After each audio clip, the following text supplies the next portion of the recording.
In commercial real estate, a hammer clause is a specific provision that forces a tenant to make a decision when a landlord gets an offer.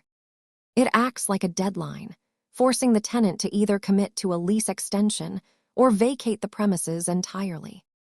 The timeline is usually extremely tight, sometimes giving the tenant as little as 48 hours to finalize their plans. Landlords use this to prevent tenants from sitting on their hands while a better offer is waiting on the table. Unlike a standard lease where dates are fixed, a hammer clause makes your occupancy dependent on external market interest. Landlords prefer these clauses because they significantly increase the likelihood of retaining a tenant or securing a new one immediately. Because these clauses can drastically change your business security, having a legal professional review the language is essential. Understanding these contract terms helps you stay in control of your business space.